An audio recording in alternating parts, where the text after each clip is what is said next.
요즘 사는 게 너무 재미없다고 느끼시는 분들 많으시죠? 매일 똑같은 일상의 반복이야. 뭔가 변화가 필요해. 우리는 자꾸만 새로운 여행, 새로운 만남, 새로운 드라마 같은 걸 찾아 헤매잖아요. 마치 멈춰 있으면 큰일 날 것 같고, 늘 역동적으로 살아야 할 것 같은 강박에 시달리고 있어요. 지루함을 느끼면 왠지 모르게 불안해지기까지 하고요. 하지만 삶을 고통이라고 규정하고 인간 본성을 아주 냉철하게 파헤쳤던 철학자 쇼펜하우어는 이런 현대인의 불안에 정반대의 진실을 던집니다. 지루하다고 불평하지 마세요. 당신의 삶이 단조롭다면 그게 바로 당신이 가장 행복한 삶을 살고 있다는 증거입니다. 쇼펜하우어는 삶의 극적인 변화나 짜릿한 흥분을 쫓는 게 오히려 우리 자신을 불행으로 몰아넣는 지름길이라고 경고했어요. 그가 말한 최고의 삶은 바로 안정되고 단조로운 일상이었답니다. 오늘부터는 우리가 그토록 지겨워했던 똑같은 하루의 위대한 가치를 쇼펜하우어의 지혜를 통해 다시 한번 발견해 볼까 합니다. 첫 번째는 변화가 많다는 것은 근심이 많다는 뜻이에요. 왜 쇼펜하우어는 변화 없는 단조로운 삶이 행복하다고 했을까요? 간단합니다. 그의 철학은 인생은 고통이라는 전제에서 출발하거든요. 인생이 고통이라면 우리의 목표는 당연히 고통을 줄이는 것이어야 하죠. 고통을 줄이는 가장 확실한 방법은 뭘까요? 바로 위험 요소와 변수를 최소화하는 거예요. 생각해 보세요. 삶에 큰 변화가 생긴다는 건 뭘까요? 제가 아는 70대 김 여사님 이야기가 있어요. 이분이 은퇴 후 너무 심심하시다면서 난생 처음 코인 투자에 발을 들이셨거든요. 처음엔 몇십만 원 넣어 보시더니 주변에서 돈 벌었다는 소리가 들리니까 몇천만 원을 확 넣으신 거예요. 그날부터 잠을 못 주무셨어요. 코인 가격이 오를 때는 좋았지만 조금만 떨어져도 온종일 핸드폰만 붙잡고 계셨죠. 결국 투자금의 절반을 잃으시고는 차라리 그때 집에서 가만히 뜨개질이나 할 걸 그랬다며 후회하셨답니다.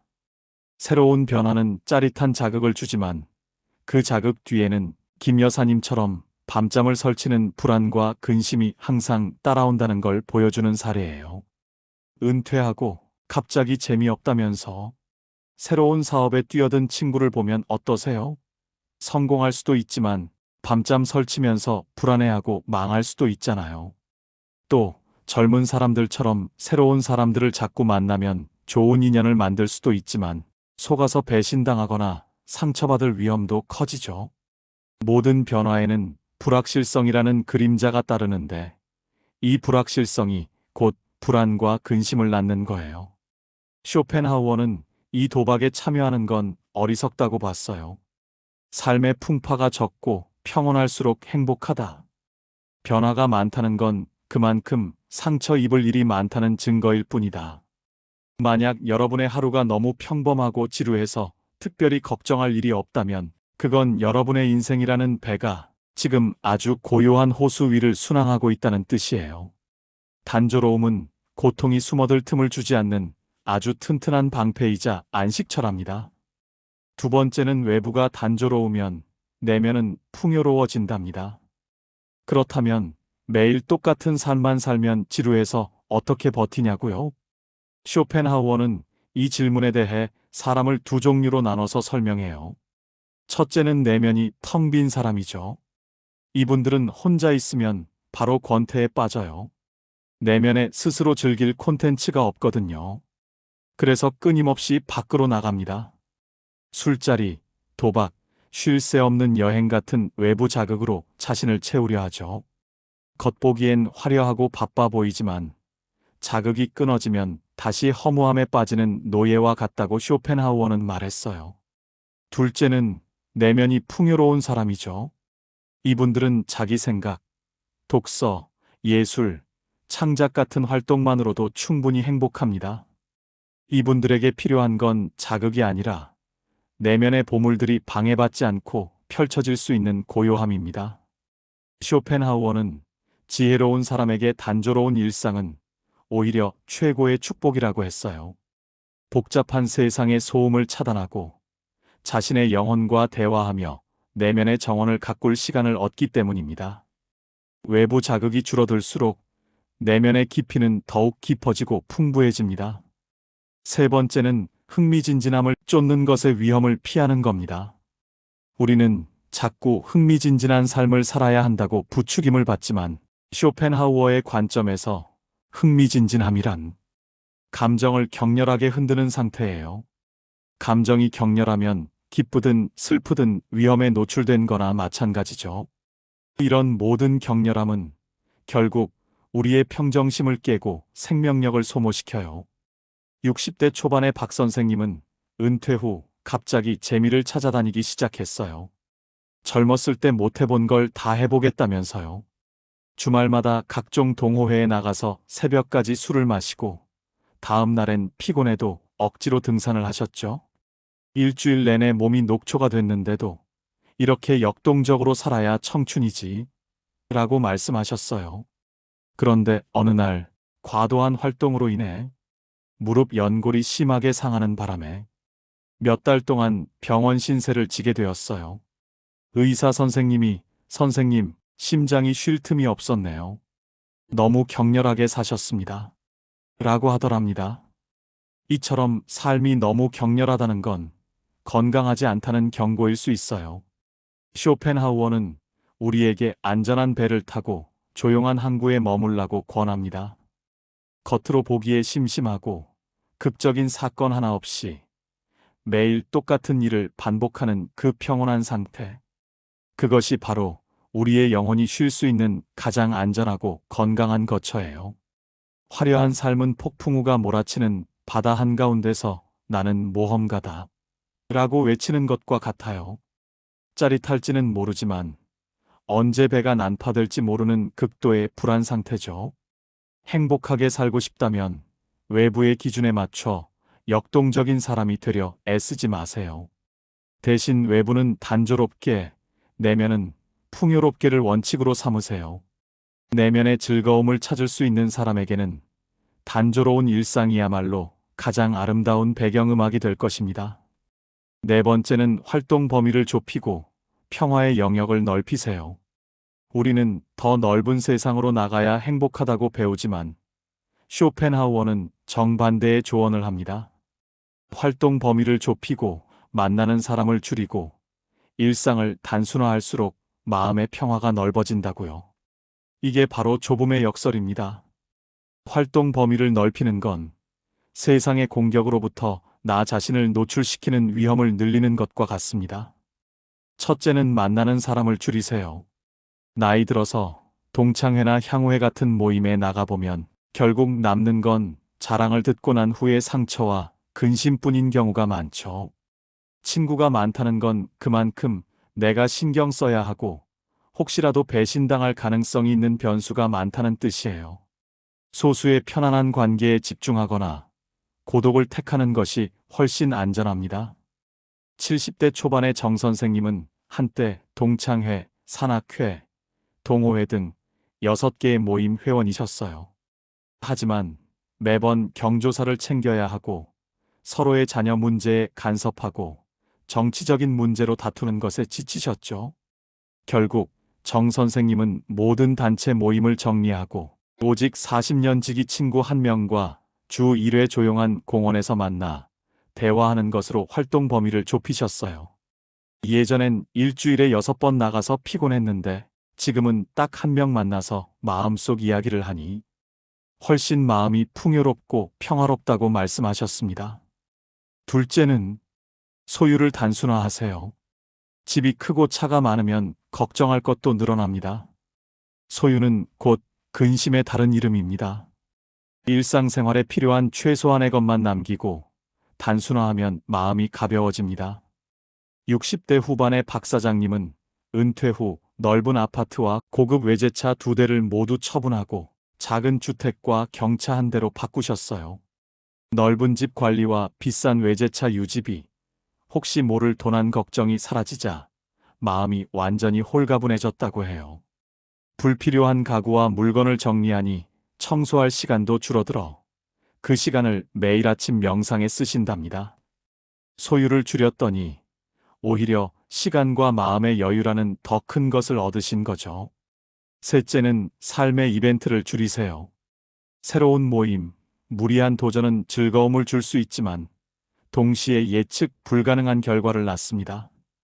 매일 똑같은 시간에 똑같은 일을 하고 똑같은 길을 걷는 단조로움 속에서만 진정한 안정감을 얻을 수 있습니다. 80대 김할아버지는 30년째 똑같은 루틴을 고수하고 계십니다.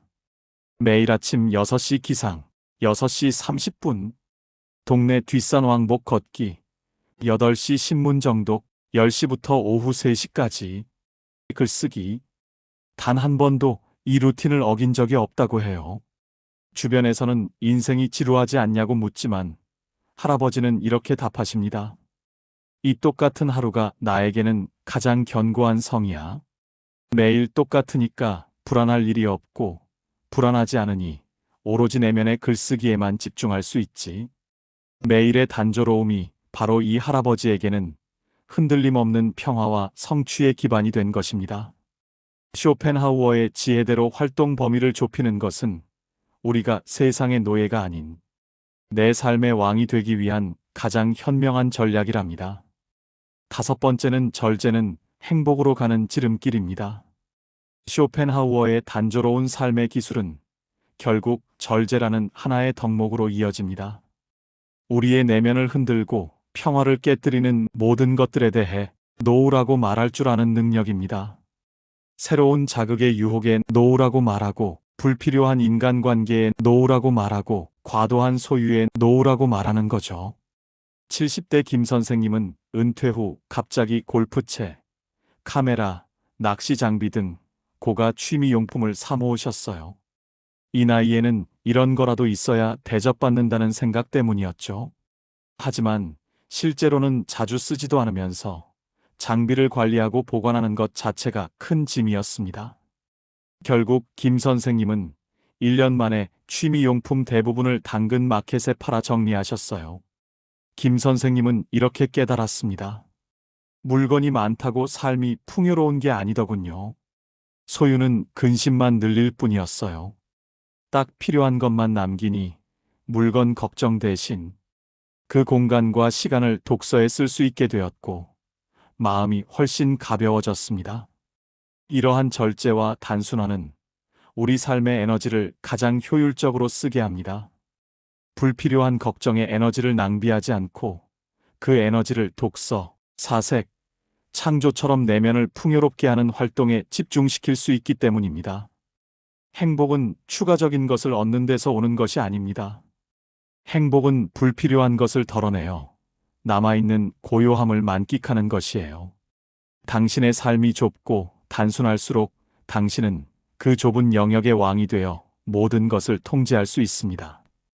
반면 당신의 삶이 넓고 복잡할수록 당신은 그 거대한 영역의 노예가 되어 끊임없이 외부의 통제에 시달리게 됩니다.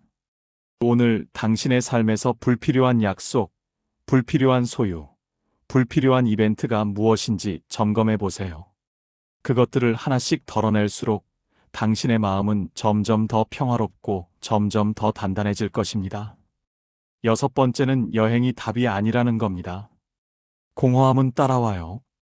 우리는 삶이 답답하고 지루할 때 가장 먼저 여행을 생각합니다. 어디론가 훌쩍 떠나야겠다. 환경을 바꿔야 리프레시가 된다라고 말이죠. 하지만 쇼펜하우어는 이 여행 중독이야말로 내면이 공허하다는 가장 확실한 증거라고 진단합니다. 왜 여행을 갈까요? 우리의 내면이 텅 비어 있어서 스스로 즐거움을 만들어낼 능력이 없기 때문이에요.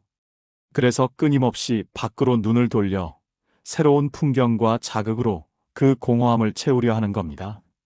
70대 초반의 강 선생님은 은퇴 후 버킷리스트라며 부부가 매년 해외 장기 여행을 다녔습니다. 겉으로는 멋진 노후처럼 보였죠. 하지만 몇 년이 지나자 강 선생님은 오히려 더 우울해지셨어요.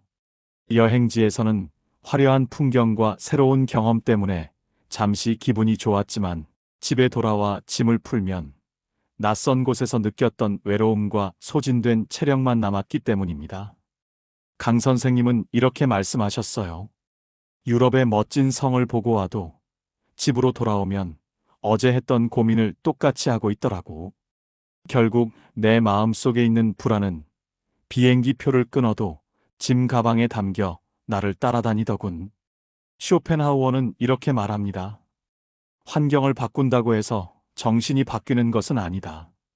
마음이 공허한 사람은 어디를 가도 공허하다.